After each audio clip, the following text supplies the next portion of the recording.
Si vous laissez la porte des toilettes ouverte, vous venez peut-être d'inviter un démon chez vous. Le prophète, paix et bénédiction sur lui, nous a avertis.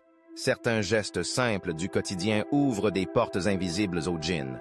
Vous pensez être en sécurité? Détrompez-vous. Ce que vous allez entendre pourrait bien changer vos habitudes à jamais. Que la paix, la miséricorde et les bénédictions d'Allah soient sur vous, chers frères et sœurs. Nous vivons dans un monde où l'invisible coexiste avec le visible. Parmi les réalités invisibles auxquelles nous devons prêter attention, il y a Satan, qu'Allah le maudisse, cet ennemi déclaré de l'humanité. Depuis qu'il a été chassé de la miséricorde divine, il a juré d'égarer les enfants d'Adam, de les détourner du droit chemin et de semer la corruption dans leur cœur et dans leur foyer. Allah, exalté soit-il, nous a mis en garde à plusieurs reprises dans le noble Coran. En vérité, Satan est pour vous un ennemi déclaré. Prenez-le donc pour ennemi.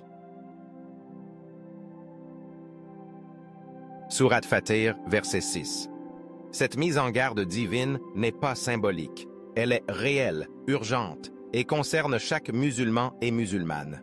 Satan ne cherche pas seulement à nous influencer dans nos pensées, mais également à s'infiltrer dans nos vies, nos maisons et nos habitudes. Le prophète Mohammed, que la paix et les bénédictions d'Allah soient sur lui, dans sa grande sagesse et par la lumière de la révélation, nous a donné les clés pour contrer l'influence néfaste des démons. Il nous a enseigné de toujours nous souvenir d'Allah, car l'évocation du nom divin est une barrière infranchissable pour les djinns et les shayatines. Chaque fois que nous faisons une action quotidienne, entrer dans une pièce, manger, quitter notre maison, le simple fait de mentionner le nom d'Allah devient un bouclier spirituel. Ce sont des gestes simples, mais puissants, capables de fermer les portes de nos vies aux forces du mal. Parmi les erreurs les plus négligées, il y a le fait de ne pas accorder d'importance aux lieux impurs, en particulier les toilettes. Beaucoup ignorent que ces endroits sont fréquentés par les démons. Les djinns et les shayatines préfèrent les lieux sales, humides, sombres et négligés. Ils s'y installent, y trouvent un refuge et peuvent en sortir pour perturber les membres de la maison. Le prophète, paix et bénédiction d'Allah sur lui, nous a avertis. Les latrines sont des lieux habités par les êtres maléfiques. Lorsque l'un de vous y entre, qu'ils disent « Ô Allah, je cherche refuge auprès de toi contre les démons mâles et femelles. » Hadith authentique. Ce simple doua est une protection contre ce monde invisible. Il est également très important de toujours fermer la porte des toilettes, et encore plus lorsqu'on ne les utilise pas, car cela empêche les djinns de se déplacer vers les autres parties de la maison.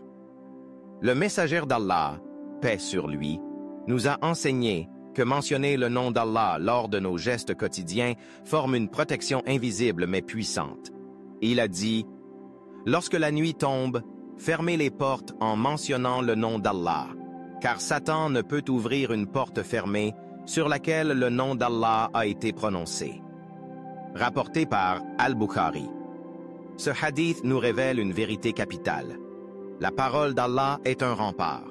Lorsque la nuit arrive, moment propice aux œuvres des démons, nous devons faire preuve de vigilance, fermer les portes, couvrir les récipients, éteindre les lumières inutiles et surtout mentionner le nom d'Allah.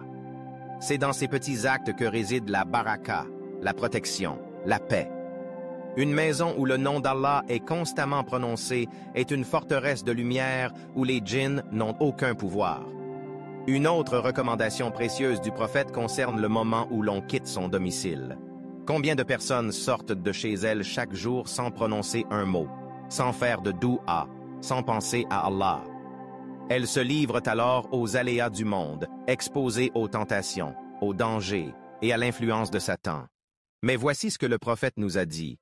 Lorsque l'homme quitte sa maison en disant « Bismillah, tawakkaltu ala Allah, la hawla wa la quwwata illa billah », il est dit à cet homme « Tu es guidé, protégé et assisté ». Et un démon dit à un autre « Que peux-tu faire contre un homme ainsi accompagné ?» Cette invocation nous enveloppe d'une triple protection. Guidance divine, assistance céleste et éloignement du diable. Quelle grâce immense, si nous savions. De la même manière, Entrer chez soi en invoquant Allah est un acte de protection capitale. Le prophète, paix sur lui, a dit « Lorsque l'homme entre dans sa maison et mentionne le nom d'Allah à son entrée et avant son repas, Satan dit à ses compagnons « Vous n'avez ici ni gîte ni nourriture. » Mais s'il entre sans mentionner Allah, Satan dit « Vous avez trouvé un gîte. » Et s'il ne mentionne pas Allah avant de manger, Satan dit « Vous avez trouvé un gîte et un repas. » Rapporté par Muslim. Ce hadith révèle un autre secret de la vie spirituelle. Le souvenir d'Allah transforme la maison en un havre de paix. Sans cette mention, la maison devient vulnérable. Le shaitan y trouve alors un lieu de repos et de nuisance. En revanche, une maison où l'on commence et termine les gestes avec « Bismillah » devient un lieu où règne la tranquillité. Chers frères et sœurs, nous vivons dans un monde où l'invisible agit sans qu'on le voie. Les djinns et les démons sont une réalité, mais Allah, dans sa miséricorde, nous a donné les moyens de nous protéger. Le dhikr, les invocations, le respect de la sunna, la propreté et l'ordre dans nos foyers. Que nos maisons soient emplies de lumière, de sérénité et de rappel d'Allah. Que nos gestes, aussi simples soient-ils, soient illuminés par l'intention de plaire à Allah et de repousser le mal. Qu'Allah nous protège, nous guide et nous préserve du mal apparent et caché. Ô Allah, nous cherchons refuge auprès de toi contre Satan le maudit. Paix et bénédiction sur notre noble prophète Mohammed, sur sa famille, ses compagnons et sur tous ceux qui suivent sa guidance jusqu'au jour du jugement.